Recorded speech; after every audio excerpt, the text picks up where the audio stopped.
আসসালামু আলাইকুম। সংবাদে আপনাদের সবাইকে স্বাগত জানাচ্ছি। আমি ফিরোজ তোহা। শুরুতেই সংবাদ শিরোনাম।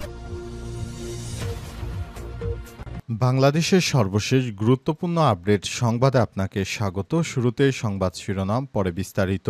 প্রথমেই জানাবো ডাকসুর আলোচিত প্রার্থীরা কে কোথায় ভোট দেবেন। ঢাকা বিশ্ববিদ্যালয় কেন্দ্রীয় ছাত্র সংসদ ডাকসু ও হল সংসদ নির্বাচনের ভোট গ্রহণ মঙ্গলবার অনুষ্ঠিত হবে। সকাল ৮টা থেকে বিকাল ৪টা পর্যন্ত চলবে ভোট গ্রহণ। এবারের নির্বাচনে বিশ্ববিদ্যালয়ে প্রায় ৪০,০০০ শিক্ষার্থী ভোটাধিকার প্রয়োগ করবেন। কে কোথায় ভোট দেবেন এ বিষয়ে গুরুত্বপূর্ণ সংবাদ জানাবো, সঙ্গেই থাকুন। এরপর জানাবো জুলাই ঐক্যের মানববন্ধনে নেতাদের হুঁশিয়ারি, ডাকসু নির্বাচনে বিশৃঙ্খলা তৈরি হলে সরকারকে দায় নিতে হবে। জুলাই ঐক্যের সংগঠকরা বলছেন ডাকসু নির্বাচন নিয়ে প্রথম থেকে ষড়যন্ত্র চলমান। আগামীকাল ডাকসু নির্বাচনকে কেন্দ্র করে নানা ধরনের আলোচনা শোনা যাচ্ছে। আমরা জানতে পেরেছি ক্যাম্পাসের আশপাশের এলাকাগুলোতে নিষিদ্ধ সংগঠনের নেতাকর্মীরা অবস্থান করছেন। একই সঙ্গে নির্বাচনের দিন ক্যাম্পাসের আশপাশে লেজুর ভিত্তিক ছাত্র সংগঠনের নেতাকর্মীরা অবস্থান নেবে। তাই যদি কোনো বিশৃঙ্খল পরিস্থিতি সৃষ্টি হয় তাহলে সরকারকেই দায় নিতে হবে। এদিকে ভুয়া শনাক্তকরণ কার্ড দিয়ে প্রবেশের শঙ্কা উমামা ফাতেমার। স্বতন্ত্র শিক্ষার্থী ঐক্য প্যানেলের সহসভাপতি প্রার্থী উমামা ফাতেমা মঙ্গলবার ডাকসু ভোটের আগে নির্বাচনের স্বচ্ছতা নিয়ে গুরুতর উদ্বেগ প্রকাশ করে দাবি করেন যে ক্যাম্পাসে ভুয়া শনাক্তকরণ কার্ড ব্যবহার করে অনুপ্রবেশের পরিকল্পিত চেষ্টা করা হচ্ছে। এদেরকে অবশ্যই বাধা দিতে হবে। এবারে জানাবো খালেদা জিয়াকে হত্যার উদ্দেশ্যে জেলে রেখেছিল বিগত ফ্যাসিস্ট সরকার শেখ হাসিনা। বিএনপি চেয়ারপারসনের উপদেষ্টা সাবেক ডাকসু ভিপি ও সাবেক প্রতিমন্ত্রী আমানুল্লাহ আমান অভিযোগ করে বলেছেন বিনা দোষে বেগম খালেদা জিয়াকে হত্যার উদ্দেশ্যে জেলে বন্দি রেখে বিগত ফ্যাসিস্ট সরকার বিভিন্ন অত্যাচার করেছে। এমনকি তাকে জেলের কুঠুরিতে বন্দি রেখে হত্যা করার উদ্দেশ্য ছিল শেখ হাসিনার। এবং সর্বশেষ জানাবো আন্দোলনে ১৯ জন নিহতের দায় নিয়ে সরে দাঁড়ালেন স্বরাষ্ট্রমন্ত্রী।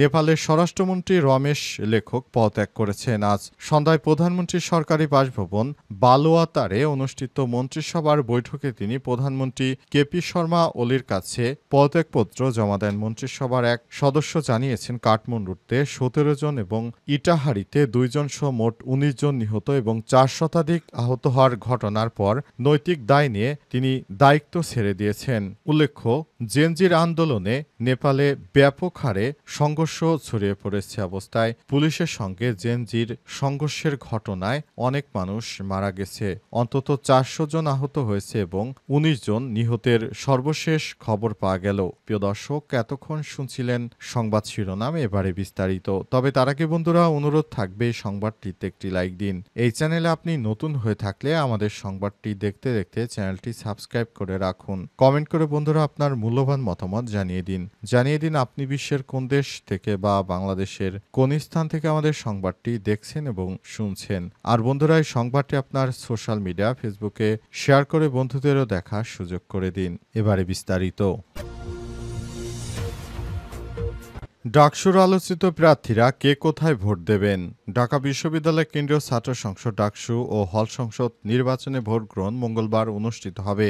সকাল ৮টা থেকে বিকাল ৪টা পর্যন্ত ভোট গ্রহণ চলবে। এবারের নির্বাচনে বিশ্ববিদ্যালয়ে প্রায় ৪০,০০০ শিক্ষার্থী ভোটাধিকার প্রয়োগ করবেন। ভোট গ্রহণের জন্য হলের বাইরে ৮টি কেন্দ্র নির্ধারণ করেছে বিশ্ববিদ্যালয় প্রশাসন। প্রতিটি কেন্দ্রে থাকবে সিসিটিভি ক্যামেরা ও ৩ স্তরের নিরাপত্তা ব্যবস্থা। আইনশৃঙ্খলা বাহিনী ছাড়াও বিশ্ববিদ্যালয়ের নিজস্ব আইনশৃঙ্খলা রক্ষাকারীর পর্যাপ্ত সংখ্যক পোলীয় কর্মকর্তারা দায়িত্ব পালন করবেন। আলোচিত প্রার্থীদের মধ্যে উদয়ন স্কুল অ্যান্ড কলেজে ভোট দেবেন ছাত্রদল সমর্থিত প্যানেলের সহসভাপতি ভিপি পদপ্রার্থী মোহাম্মদ আবিদুল ইসলাম খান ও সাধারণ সম্পাদক জিএস পদপ্রার্থী শেখ তানবীর বাড়ি হামিম, শিবির সমর্থিত সহসভাপতি ভিপি পদপ্রার্থী আবু সাদিক কায়েম, শিবির সমর্থিত সাধারণ সম্পাদক জিএস পদপ্রার্থী এস এম ফরহাদ ও শিবির সমর্থিত সহসাধারণ সম্পাদক এ এজিএস পদপ্রার্থী মোহাম্মদ মহিউদ্দিন খান ভোট দেবেন উদয়ন স্কুল অ্যান্ড কলেজে। এছাড়াও স্বতন্ত্র পদপ্রার্থী ঐক্যের জিএস পদপ্রার্থী আল সাদি ভুঁইয়াও এই কেন্দ্রে ভোট দেবেন। সিনেট ভবন কেন্দ্রে ভোট দেবেন বৈষম্যবিরোধী ছাত্র আন্দোলনের সাবেক সমন্বয়ক ভিপি পদপ্রার্থী আব্দুল কাদির। ছাত্রদলের প্যানেলের এজিএস পদপ্রার্থী তানবীর হাদি মায়েদ। ইউলেপ স্কুল অ্যান্ড কলেজে ভোট দেবেন বামপন্থী ছাত্র সংগঠন সমর্থিত প্রতিরোধ পর্ষদের ভিপি পদপ্রার্থী শেখ তাসনিম আফরোজ জিমি। এছাড়াও শারীরিক শিক্ষা কেন্দ্রে ভোট দেবেন বামজোটের জিএস পদপ্রার্থী মেঘমল্লভ বসু, যিনি বিএনপি থেকে সমর্থন পেয়েছেন। ভূতত্ত্ব বিভাগ কেন্দ্রে ভোট দেবেন স্বতন্ত্র শিক্ষার্থী ঐক্যের ভিপি পদপ্রার্থী উমামা ফাতেমা। জুলাই ঐক্যের মানববন্ধনে নেতাদের হুঁশিয়ারি, ডাকসু নির্বাচনে বিশৃঙ্খল তৈরি হলে সরকারকে দায় নিতে হবে। জুলাই ঐক্যের সংগঠকরা বলছেন, ডাকসু নির্বাচন নিয়ে প্রথম থেকে ষড়যন্ত্র চলমান। আগামীকাল ডাকসু নির্বাচনকে কেন্দ্র করে নানা ধরনের আলোচনা শোনা যাচ্ছে। আমরা জানতে পেরেছি ক্যাম্পাসের আশপাশে এলাকাগুলোতে নিষিদ্ধ সংগঠনের নেতাকর্মীরা অবস্থান করছেন। একই সঙ্গে নির্বাচনের দিন ক্যাম্পাসের আশপাশে লেজুর ভিত্তিক ছাত্র সংগঠনের নেতাকর্মীরা অবস্থান নেবেন। ডাকসু নিয়ে কোনো রকম বিশৃঙ্খল তৈরি হলে কিংবা নির্বাচন বানচালের চেষ্টা করা হলে তা রুখে দেবে ছাত্র জনতা। কোনো প্রকার বিশৃঙ্খল তৈরি হলে সব দায়ভার এই অন্তর্বর্তীকালীন সরকারকে নিতে হবে। অন্তর্বর্তীকালীন সরকারের প্রধান উপদেষ্টা প্রফেসর ডক্টর মোহাম্মদ ইউনূসের সরকার, তিনি সব রকমের প্রচেষ্টা চালিয়ে যাচ্ছেন একটি সুষ্ঠু নির্বাচন দেওয়ার জন্য। তিনি অন্তর্বর্তীকালীন সরকারের প্রধান উপদেষ্টা সব ডিপার্টমেন্ট থেকে একটি সুষ্ঠু নির্বাচন দেওয়ার জন্য সব রকমের প্রস্তুতি গ্রহণ করা হচ্ছে এবং সে অনুযায়ী তারা কাজ করছেন। আগামীতে দেশে যেন একটি সুষ্ঠু নির্বাচন হয় সেজন্য সবাইকে একসঙ্গে কাজ করার জন্য তিনি প্রথম থেকে আহ্বান জানিয়েছেন।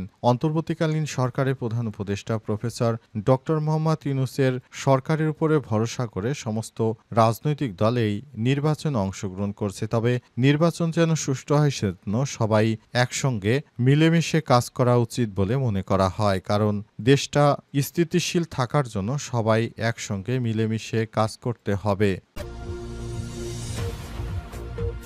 ভুয়া শনাক্তকরণ কার্ড দিয়ে প্রবেশের সংখ্যা উমামা ফাতেমার। স্বতন্ত্র শিক্ষার্থী ঐক্য প্যানেলের সহসভাপতি প্রার্থী উমামা ফাতেমা মঙ্গলবার ডাকসু ভোটের আগে নির্বাচনের স্বচ্ছতা নিয়ে গুরুতর উদ্বেগ প্রকাশ করেছেন। তিনি দাবি করেন যে ক্যাম্পাসে ভুয়া শনাক্তকরণ কার্ড ব্যবহার করে অনুপ্রবেশের পরিকল্পিত চেষ্টা করা হচ্ছে। আজ মধুর ক্যান্টিনের নিকট সংবাদ সম্মেলনে উমামা ফাতেমা বলেন, আমরা বিভিন্ন সূত্র থেকে জানতে পেরেছি ভোট কেন্দ্রে ভুয়া আইডি কার্ড ব্যবহার করে বহিরাগতদের প্রবেশ করানো হচ্ছে। তিনি নির্বাচন কর্তৃপক্ষের সঙ্গে অবিলম্বে হস্তক্ষেপের দাবি জানান। প্রার্থী বিশেষভাবে ভোট কেন্দ্রে মোবাইল আইডি যাচাই টিম স্থাপন করে সন্দেহভাজন ব্যক্তিদের পরীক্ষা করার আহ্বান জানান তিনি। আরও অভিযোগ করেছেন যে বিশ্ববিদ্যালয় সংলগ্ন নীলক্ষেত এলাকায় ভুয়া আইডি কার্ড উৎপাদনের কাজ চলছে এবং এই কার্যক্রমে ব্যাপক অনুসন্ধানের দাবি করেছেন। কেউ যেন কোনো ভুয়া আইডি কার্ড ব্যবহার করে তারা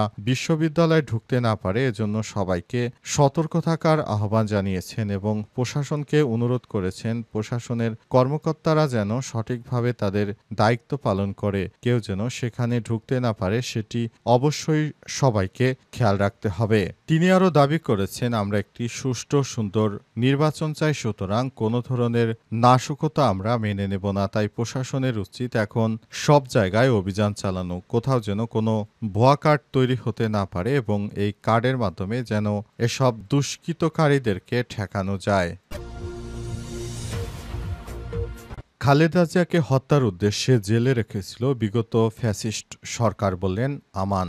বিএনপি চেয়ারপারসনের উপদেষ্টা সাবেক ডাকসু ভিপি ও সাবেক প্রধানমন্ত্রী আমানুল্লাহ আমান অভিযোগ করে বলেছেন, বিনা দোষে বেগম খালেদা জিয়াকে হত্যার উদ্দেশ্যে জেলে বন্দী রেখেছিল বিগত ফ্যাসিস্ট হাসিনা সরকার। এই ফ্যাসিস্ট হাসিনা সরকার বাংলাদেশটাকে ধ্বংসের দ্বারপ্রান্তে নিয়ে গেছে, জন্য তারা আমাদের প্রাণপ্রিয় নেত্রী বিএনপির চেয়ারপারসন বেগম খালেদা জিয়াকে অন্যায়ভাবে ভাবে জেলের কুঠুরিতে বন্দী করে রেখেছিল, এমনভাবে তার উপর অন্যায় অবিচার ও প্রতিনিয়ত তার উপর বিভিন্ন কায়দায় ষড়যন্ত্র করে তার উপর হামলা চালানো হতো। তাকে এমনকি চিকিৎসারও সুযোগ দেওয়া হয়নি। তাকে হত্যা করার মূল উদ্দেশ্যই ছিল শেখ হাসিনা চক্রের। এ কারণে তিনি এমনভাবে সরকার পরিচালনা করেছেন এবং আমাদের নেত্রীকে জেলের কুঠুরিতে বন্দী করে রেখেছিলেন, যাতে ভবিষ্যতে বাংলাদেশ কখনোই আর ভালো দিকে এগিয়ে যেতে না পারে। সেজন্য তারা সব রকমের প্রস্তুতি নিয়েছিল, যেটা কোনোভাবেই গ্রহণযোগ্য নয়। তাই সবাইকে বলবো, আগামীতে নির্বাচনের মাধ্যমে